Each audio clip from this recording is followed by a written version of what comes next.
السلام علیکم ورحمۃ اللہ وبرکاتہ۔ بسم اللہ، الحمد للہ والصلاة والسلام علی رسول اللہ وعلی آلہ وصحبہ ومن والاه۔ محترم ناظرین، حمد و صلوات کے بعد آج کے اس لائیو درس میں جو باتیں میں آپ حضرات کے سامنے رکھنا چاہتا ہوں اللہ کی توفیق سے، وہ امانت کی حفاظت اور اس کی ادائیگی کے بارے میں۔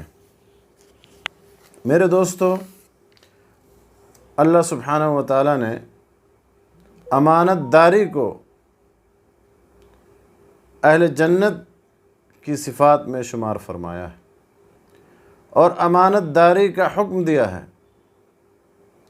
اور امانت داری کی تعریف کی ہے۔ رسول اللہ صلی اللہ علیہ وسلم نے فرمایا کہ جس کے پاس امانت داری نہیں اس کا ایمان نہیں، اور جس کے پاس ایفائے عہد نہیں اس کا دین نہیں۔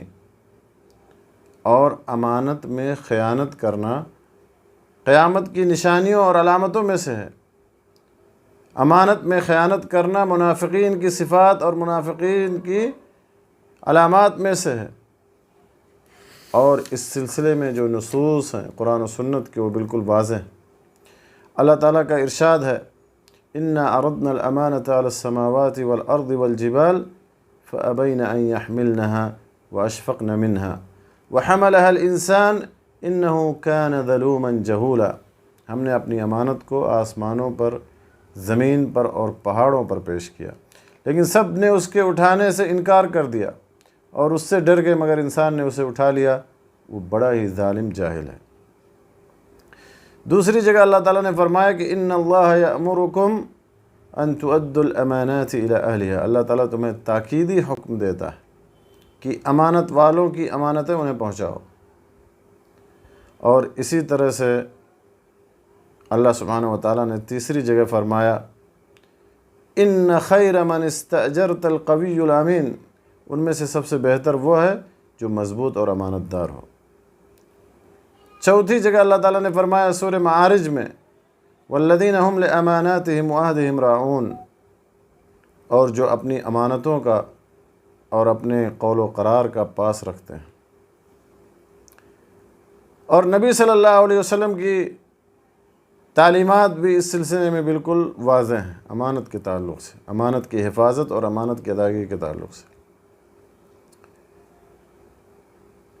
ایک حدیث میں ہے صحیح بخاری کے حوالے سے، راوی حدیث ابو ہریرہ رضی اللہ تعالیٰ عنہ فرماتے ہیں کہ بینما النبی صلی اللہ علیہ وسلم فی مجلس یحدث القوم جاء اعرابی فقال متى الساعة فمضى رسول الله صلی اللہ علیہ وسلم يحدث حتى اذا قضى حدیثه قال اين السائل عن الساعة قال ها انا یا رسول اللہ قال فاذا ضيعت الامانة فانتظر الساعة قال كيف اضاعتها قال اذا اسد الامر الى غیر اہلہ فانتظر الساعة اخرجہ البخاری۔ یہ حدیث بھی بہت مشہور ہے۔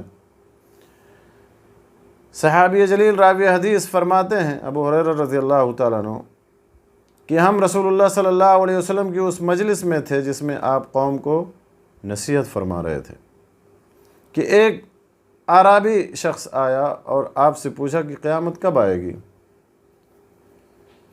آپ صلی اللہ علیہ وسلم نے اپنی نصیحت جاری رکھی، یہاں تک کہ جب آپ نے اپنی بات مکمل کر لی تو پوچھا کہ وہ شخص کہاں جس نے قیامت کے بارے میں سوال کیا۔ آدمی نے کہا یا رسول اللہ میں ہوں۔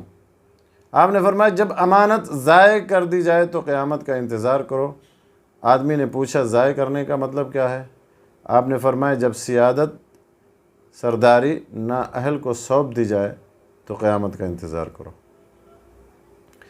ایک اور حدیث میں آپ صلی اللہ علیہ وسلم نے فرمایا کہ لا ایمان لمن لا امانت لہ ولا دین لمن لا عہد لہ، اخرجہ احمد وصححہ الالبانی۔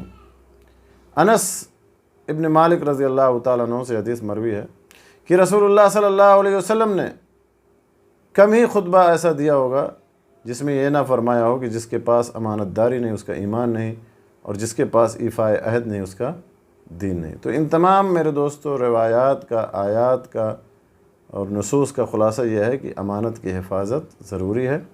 امانت کی حفاظت ایمان کی علامت ہے۔ امانت کو صاحب امانت تک پہنچانا لازمی اور ضروری ہے۔ اور خیانت کرنا، امانت میں خیانت کرنا منافقین کی علامت میں سے ہے، اور اسی طرح سے امانت میں خیانت کرنا قیامت کی نشانیوں میں سے۔ اللہ سبحانہ و تعالیٰ سے دعا ہے کہ اللہ تعالیٰ ہمیں امانت دار بنائے اور خیانت کرنے سے محفوظ رکھے، آمین۔ وآخر دعوانا الحمد للہ رب العالمین، وصلی اللہ علی نبینا محمد وعلی آلہ وصحبہ اجمعین، وجزاکم اللہ خیرا واحسن الیکم۔